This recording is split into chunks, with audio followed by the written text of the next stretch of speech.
सोचिए, अगर एक दुबला पतला सा आदमी हाथों में सिर्फ एक लाठी लेकर सबसे बड़ा साम्राज्यों को चुनौती ना देता तो क्या आज भारत आजाद होता, या फिर आज भी अंग्रेजों का झंडा दिल्ली पर लहरा रहा होता? क्या भगत सिंह अकेले भारत को आजाद कर पाते, या फिर देश कोई टुकड़ों में बांट चुका होता? आज की इस वीडियो में हम जानेंगे भारत के इतिहास के सबसे बड़ा सवाल। 1900 का भारत, चारों तरफ अंग्रेजों का राज था। भारतीयों को अपने ही देश में दूसरे दर्जे का इंसान समझ जाता था। किसानों पर भारी टैक्स, गरीबों पर अत्याचार, और जो आवाज उठाए उसे जेल। लेकिन सबसे बड़ा समस्या ये थे कि भारत एकजुट नहीं था। कोई खुद को बंगाली मानता था, कोई मराठी, कोई पंजाबी, कोई मुस्लिम। भारतीय होने का भावना बहुत ही कमजोर थी। 1915 में दक्षिण अफ्रीका से एक आदमी लौटता है और फिर भारत का इतिहास बदलना शुरू होता है। अब कल्पना कीजिए, अगर गांधी भारत आते ही नहीं तो आजादी की लड़ाई कैसे होती? उस समय देश में क्रांतिकारी आंदोलन तेजी से बढ़ रहा था। भगत सिंह, चंद्रशेखर आजाद, सुभाष चंद्र बोस, ये लोग अंग्रेजों से हथियारों के जरिए लड़ रहे थे। अगर गांधी नहीं होते तो शायद पूरी लड़ाई हिंसक बन जाती और अंग्रेज वो शायद और खतरनाक तरीके से जवाब देते। 1919 में जलियांवाला बाग, हजारों लोग शांतिपूर्ण प्रदर्शन कर रहे थे और अंग्रेजों ने गोलियां चला दी और सैकड़ों लोग मारे गए।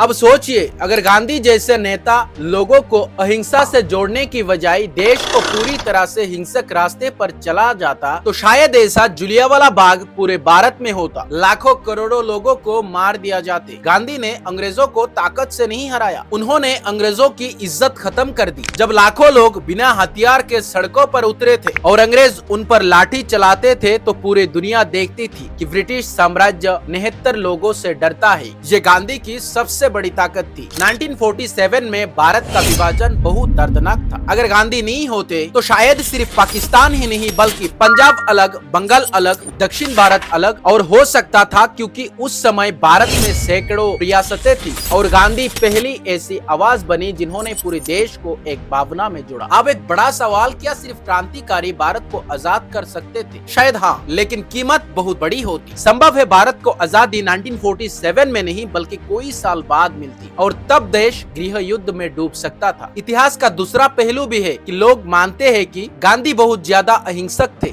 उन्होंने क्रांतिकारियों का पूरा समर्थन नहीं किया। भगत सिंह को बचाया जा सकता था। आज भी लोग इस बात पर बहस करते हैं कि क्या भारत को हथियारों से लड़ना चाहिए था, और यही सवाल कहानी को और भी दिलचस्पी बनाती है। तो अगर महात्मा गांधी नहीं होते तो शायद भारत आज भी आजाद होता। उस आजादी की कीमत बहुत ज्यादा खून होती, गृह युद्ध होता, शायद लाखों लोग और मरते। लेकिन एक बात तय है, गांधी ने आजादी की लड़ाई को जन आंदोलन बना दिया। उन्होंने दुनिया को यह दिखा दिया कि बिना हथियारों से भी एक बड़ा साम्राज्य को हराया जा सकता है। और अब आप बताएं, अगर गांधी नहीं होते तो भारत बेहतर होता या बदतर? आपकी राय कमेंट में जरूर लिखना।